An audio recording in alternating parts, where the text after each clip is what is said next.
I am genuinely so confused that we are sitting here again today meeting for the next TBR video. Because there's just like no way that October's already over. I feel like normally I'm ready for Halloween to be over, October to be over, to just like get into the holiday season. But with how fast my October went, I feel like I wasn't able to enjoy the month very much. But I was out of town almost every weekend and I was sick for like 3 weeks of the month. There wasn't even really room to enjoy it even if I wanted to. Let me know if you're decorating for Christmas like as soon as Halloween's over and November starts, or if you're waiting till later. I'm normally someone who starts November 1st, like Christmas decorations are going up. But I feel like my decor though is very fall coded and not Halloween coded, and that's how it typically is, so it can last through November. But I feel like Thanksgiving to Christmas is just like not enough time to have the Christmas decorations up and the Christmas cheer. But I'm feeling very overwhelmed at the thought of changing out decor already because I feel like I just did my fall decor yesterday. Anyways, welcome back to another monthly TBR video. I'm sharing my reading wrap up from September and letting my TBR jar pick my October reads for the month. Before we get started, make sure you're subscribed and following me on social media, link down below, and turn on post notifications so you don't miss any uploads. And give this video a thumbs up if you enjoy the reading related videos and the TBR monthly videos. I know I have a great time making them. First, let's recap my October TBR and what I got to and didn't get to for October. The first prompt I drew was a book that I've had on my TBR for over a year but have not read yet. And for that, I picked The Book of Doors by Gareth Brown. I did not get around to reading this. I posted a rapid fire fall TBR on my TikTok and Instagram, and I saw a comment that said The Book of Doors did not really like live up to the hype and that the ending kind of sucked. And I'm not gonna lie, that one comment really turned me off, even though I've seen so many other great comments and reviews about the book. Kind of like when you're a creator and you focus on like the singular hate comment you get and like totally ignore all the positive ones. Same phenomenon happening here. I considered picking it for book club since I'm hosting next month for November, because I felt like it would be a good kind of just magical realism, cozy November read. But I don't think it's on Kindle Unlimited, and I do want to pick something on Kindle Unlimited because I think everybody in book club has Kindle Unlimited, so we try to always pick Kindle Unlimited books. So with that, it may or may not end up being the November pick. We'll see, but I did not get around to it. The second prompt I drew was a book on Kindle Unlimited. I chose One Dark Window by Rachel Gillig for this prompt, and I'm happy to say I'm currently reading that book right now. I'm about 15% of the way through. I started a few days ago and I'm enjoying it so far. I actually might end up picking it for November book club as well because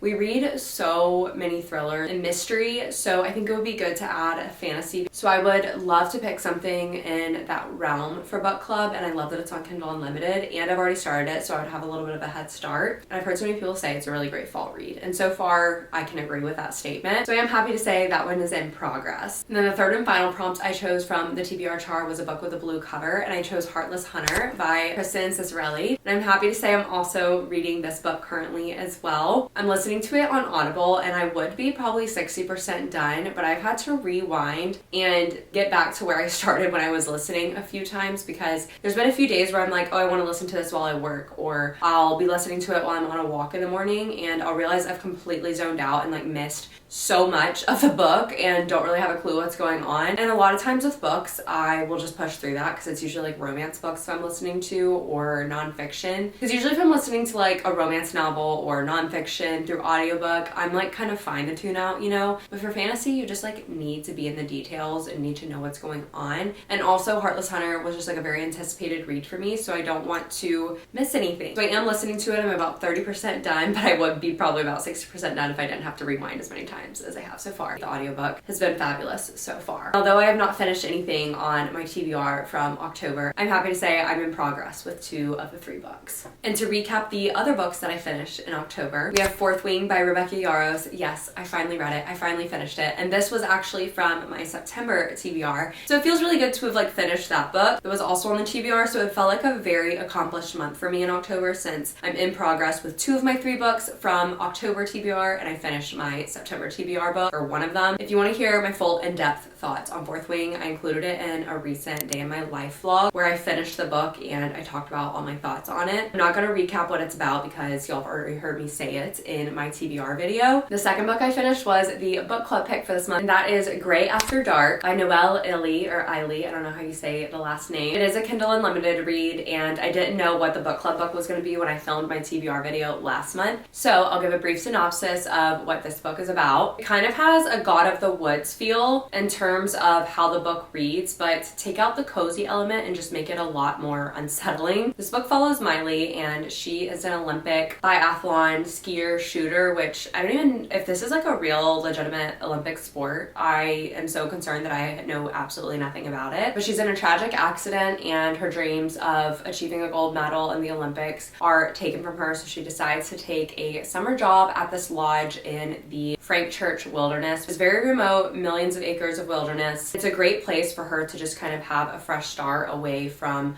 other people, recover, and train for the next Olympics. She ends up being abducted when she's on a morning run one day, which isn't really a spoiler, it's in the synopsis, and she's held captive by people who are kind of doomsday prepping and have no connection to like real life in the real world. This book follows her brief experience starting out, working at this lodge, her abduction, and then her life in captivity, and then planning her escape. I won't really give any more details than that to keep the rest of it a surprise. But this book was so eerie and so unsettling. I honestly don't want to rate it because it's really hard to like rate things with situations like abductions, because it just made me feel so uncomfortable at times and so unsettled, because I was just like, how do people write this stuff and like come up with it? And just really disturbing. Definitely look up trigger warnings for this book before reading. But if you want something that just kind of like is bone chilling and really disturbing, which you may love this time of year, I definitely recommend it because it's on KU. It's more of a psychological thriller though, and really it does keep you on the edge of your seat and turning the pages. I finished this book in a week, and I am somebody who chronically waits until the last minute for book club. Like, I'm usually somebody that's like literally downloading the audiobook for my drive to book club to finish it. Like, that is how last minute I am, and I actually finished this one ahead of schedule by a week, so that's pretty impressive, and I feel like that does say something about the book. And I found myself wanting to pick it up and know what happens next. If I did have to give a star rating, I'd say it's probably sitting right around a 4. It was definitely a thrilling experience, and that's all I'll say. And now it's time to whip out our trusty TBR jar. I think for this month I'm going to draw 3 prompts again, just because I am still finishing Heartless Hunter. I know I'll have a book club pick, and I'm only like 15% into One Dark Window, so realistically I don't see myself finishing much more outside of those 2 books and then 3 other books max. I'm also like in my busy season with my new job. Q4 is just like really a really busy time if you work in marketing or anything related to social media, so it doesn't allow for as much reading time, but it's still not as bad as like my busy seasons were in public accounting, so still feels like plenty of reading time to me. But let's go ahead and draw the first prompt. I'm so nervous. A book with less than 200 pages. Okay, this feels really difficult. My eyes instantly go to In 5 Years because this looks like really short. This one's just over 200. I don't think I have a single book that's smaller than this physically. I don't. I Who Have Never Known Men might have been perfect for this because I think it's under 200. I know it's really short, but I've already read it. I'm gonna Google popular books under 200 pages. I should be looking at my TBR right now. I feel like a lot of classics are under 200 pages, so that could be like something fun to read. This Reddit thread says Frankenstein's around 150 pages, but Google says it's more so like 250 on average, depending on like the print. And even though that feels like more of an October read, I just saw Lottie Smalley read it and enjoy it, so I've never read it, and I think it could still be good to read in November. This one's gonna be a struggle, guys. None of the books on my fall TBR are under 200 pages, so that's great. A novella would be great, but I just like don't even have any that I could read right now. I could do like the book closest to 200 pages, but I just feel like that's not how it should go. I think I'm just gonna do Frankenstein so I don't have to sit here for an hour and try and find something. And I definitely am somebody who like wants to read more of the classics, and I've already read Gatsby, which is under 200 pages, and Fahrenheit 451, which is under 200 pages. The only other thing I'm thinking of is Lord of the Flies, but it is not free. I can read Frankenstein for free by Mary Shelley, and even though it's November and I feel like the time to read Frankenstein will be over, I'm gonna throw it on my team. Why not? Less than 200 pages, whatever. I feel like we all know what Frankenstein's about, but if you happen to not know what Frankenstein is about, it's about a scientist who creates a creature from body parts and abandons it, and inevitably leads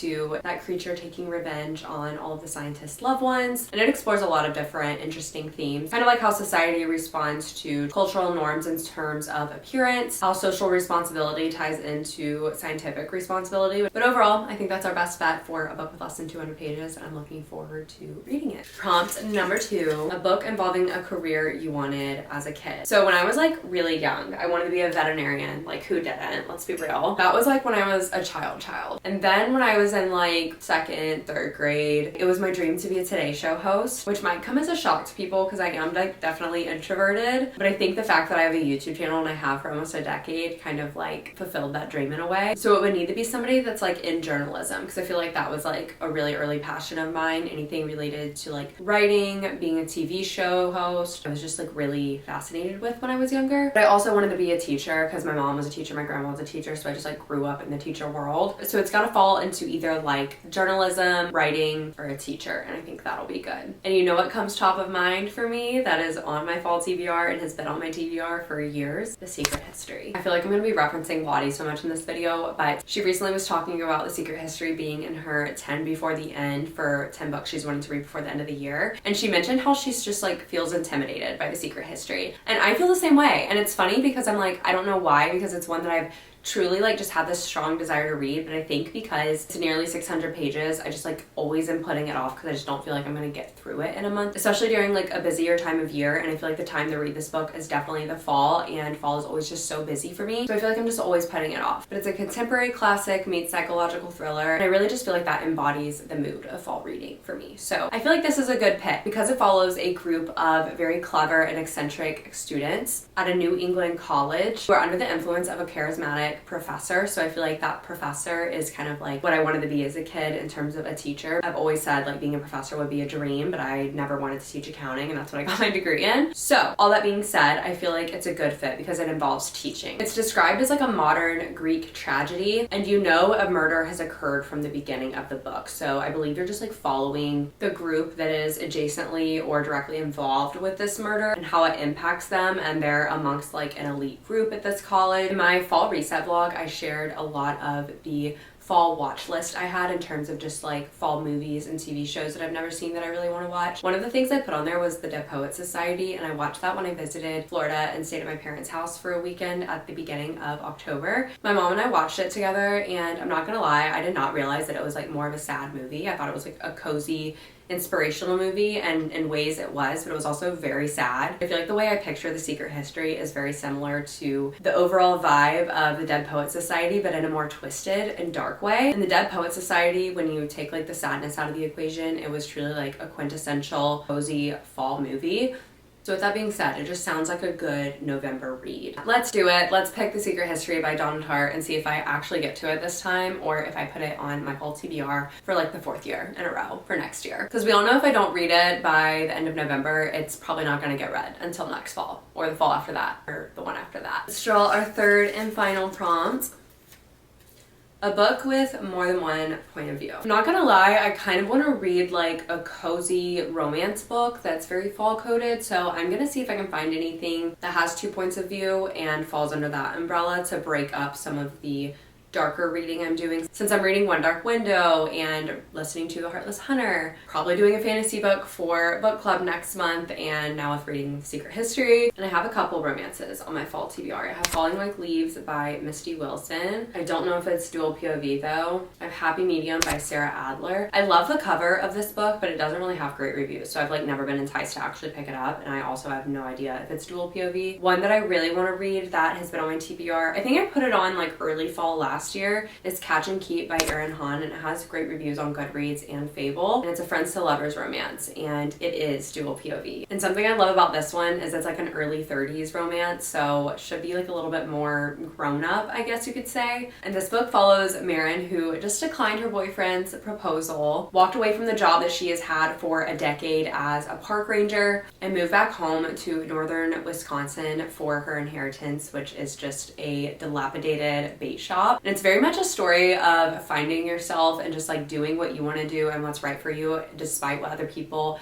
may have to say or think. The other POV we have is from Josiah. He's a dad of 2 kids and he is a resort owner in Wisconsin. His marriage fizzled out and he is a single dad. He's a local heartthrob of the area, but him and Mary meet and things are just easy between them. They get along, she gets along with his kids, and with their track records, they're just kind of like, is this like how love is supposed to be? Is this how it is? Is it supposed to be this easy? Can we pursue this? Should we pursue this? Will it last? And it's friends to lovers, and I honestly just don't feel like I read a lot of friends to lovers these days, honestly. Like it's usually like enemies to lovers or rivals to lovers. So I think this could be something to switch up the mix a little bit, get some romance and cleanse the palate, especially after reading something like Frankenstein and The Secret History. I think it'll be good to transition myself into more of the cozy winter reads that I want to read, such as like Frederick Buckman books, more Kristen Hanna, that kind of vibe. Not to mention the cover of it is beautiful. Like it literally just looks like fall. It's described as having an autumnal and cozy tone, which is great. And the setting is a lake in Wisconsin during the fall. So sounds perfect. And this even says reviewers highlight it as a perfect fall read, with one source calling it a great fall book that features the Burr months holidays without being a Christmas book. Perfect. Sign me up. Okay, I think we've got a good roundup for the 3 picks here. But let's wrap up what we are going to be reading in the month of November. First prompt we drew was a book with less than 200 pages, and we are choosing Frankenstein by Mary Shelley because I just like genuinely don't know what else to do at this point, even though it's past the season for Frankenstein as of tomorrow, Halloween. Second, we drew a book involving a career you wanted as a kid, and we chose The Secret History by Donna Tartt, finally putting her back on the TBR for the bajillionth time, and we will see if she actually gets read. And lastly, we drew a book with more than one point of view, and we are going to read Catch and Keep, a cozy fall romance, Friends to Lovers by Erin Hahn. Let me know in the comments if you've read any of these and how you felt about them and what's on